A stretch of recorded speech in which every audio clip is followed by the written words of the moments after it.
you guys, it's Eric Silvermoon, and today is day 7 of my 31 days with the goddess Morrigan. And I actually have something really cool to share with you guys. So it came in the mail today. It is this book here. It is let me see if I can read it. So it is the Celtic no, I won't be able to read it. Oh yeah, Celtic lore and spellcraft of the dark goddess invoking the Morrigan. And so it's a really cool book. It's really nice and thick. It's pretty interesting. And so I was really excited. A lot of you guys have recommended this book for me, or to me. And I was like, you know, it's been in my Amazon list, on my shopping list for such a long time that I was like, you know what? It's probably time to go ahead and just purchase it, because it's perfect time. I've had it in my box, in my little shopping cart for like 2 months now, with 2 other Morrigan books that I really liked. And so I decided to just go ahead and purchase this one because I wanted something that was just juicy with folklore, and everyone told me this is the book to get. So it's by Stephanie Woodfield. It's really cool. I think Laura Daligan was the first one that told me about this book, as well as the Christopher Pensac one of the Feast of the Morrigan, and that's the other book that was on my shopping list. And so I'm going to read this one first and then decide if I need to purchase another book. I don't want books to be redundant where it has the same information, but I like reading books that have a different perspective based on the author and their views and how they see it. So if we go with in that aspect, then I'll go ahead and I'll get something like that. I do apologize in advance if you hear dogs barking, if you hear cars moving, people around. I'm in my back patio, and I decided to do it outside because it feels nice and fresh out here, and the birds are chirping and it's really nice, and I thought it'd be great. So this is really the cool thing about this book is when I started opening it, I'm going to read to you the contents. And so it has the introduction, the call of the Morrigan, and that speaks a little bit about the author and their perception, their experience with the goddess Morrigan. And then there's the part 1 of who is the Morrigan, and it breaks into a chapter of the Celts. Then it breaks into the Morrigan and the Celtic mythology. And then there's a part 2 that talks about the 3 Morrigans, and which are number 3 they put as meeting Maka. On the 4th one it says meeting Bod. Number 5 says meeting Anu, and then the 6 says the Trinity and the additional connections. And then there's a part 3 which is the faces of the Morrigan, and it says shapeshifter, fairy queen, earthly or earth mother, goddess of sovereignty, seeress, queen of battle, phantom queen, mistress of magic, lover. So it's all in here. Can you see that in the content? Pretty cool. And then there's another page. It says part 4, ancient goddess, modern worship. And so it talks about altars and offerings, patron deities, seasonal rituals, and moon rites. And then it has a conclusion, which is the answering the call, which I thought that's really cool. And so I put 2 things that I wanted to kind of read with you guys, and I thought it was really interesting. So the first thing, the first little bit of nugget of Morrigan wisdom is the charge of the Morrigan, and I thought it would be really cool to read that for you guys. And so this is by Merit Mehera, and it says, "Be still and listen. Enchantment is my name. Hear my voice in the wind, the sea, the land. Reach out and embrace me, and I will speak. My familiar is the carrion crow, knower of the dead, attendee of battles. I am of the land, the moon, and the sea. I am the cow of fertility, the hunting wolf, and the eel of electricity. I am wise, sly, and daring. I am the queen, the oracle, the warrior, and the witch.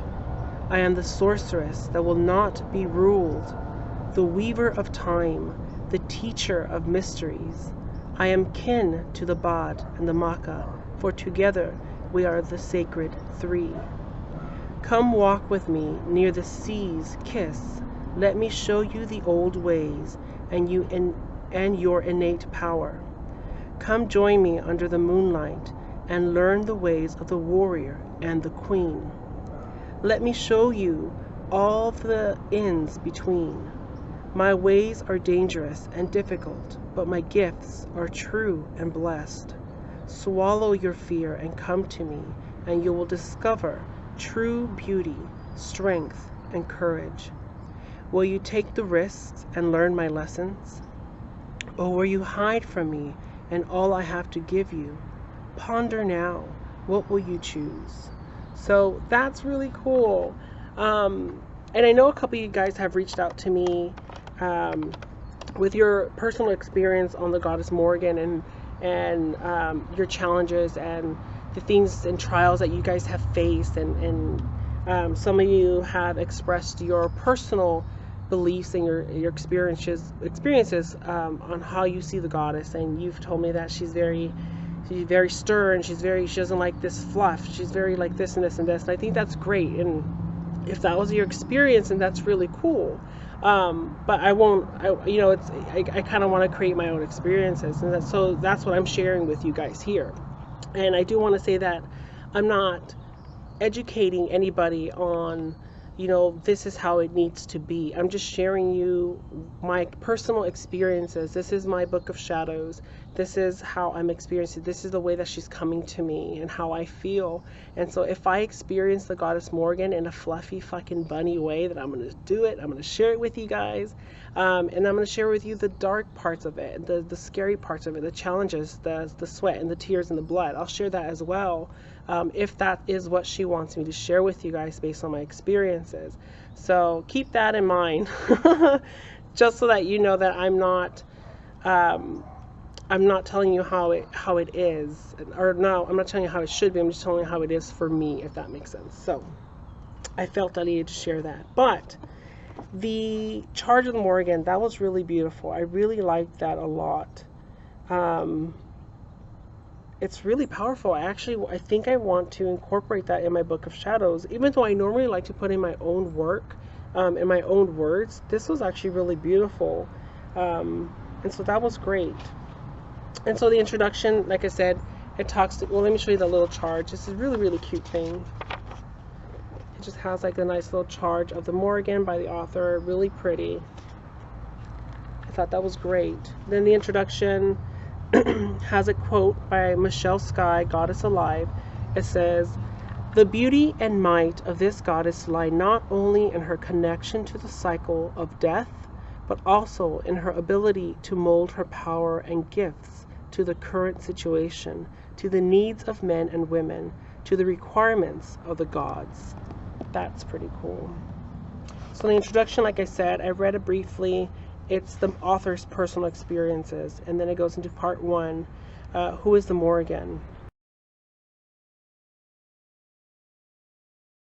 It's story time with Silvermoon! Yay! So I'm going to read the first chapter, and I think it'll be really cool to just go ahead and read that. So I'm going to go ahead and begin. So chapter 1 is who is the Morrigan? And I'm not going to read the entire book with you. I just want to read that first chapter because I think it's really cool. It gives you a nice little understanding of who she is and stuff like that. And then later when I'm delving into the book, if I find a story that's really, really cool, we'll have another story time with Silvermoon moment. So I'm going to go ahead and read. So it says, the Morrigan is a paradoxical figure. She is young one minute and old the next. She lends her aid to some while cursing others. Her nature is not always apparent at first glance, her wisdom not easily earned. As a shapeshifter, her favorite form was a raven or crow. In this guise, the Celts believe the Morrigan flew over battlefields, filling those warriors she favored with an unconquerable battle frenzy and striking fear into the hearts of her enemies. adept at magic, her spells hindered the enemies of the Tuatha De Danann, the Irish gods, hence her association with magic and witchcraft. She appeared in triple form as the sisters Macha, Anu, and Bod. As Macha, she cursed the men of Ulster for failing to aid women in her time of need. As Anu, she ruled over fertility and lent her name to the land. And as Bod, she gathered the souls of the dead. What we know about the Morrigan comes to us from a narrative text written by Irish monks between 8th and the 12th centuries. After Christianity had replaced paganism as the dominant religion in Ireland, she first appeared in the Liber Gabála Érenn, also called the Book of Invasions, which chronicles the arrival of the Celtic gods, the Tuatha De Danann in Ireland, and their subsequent battle with the indigenous gods, the Fir-Bolgs.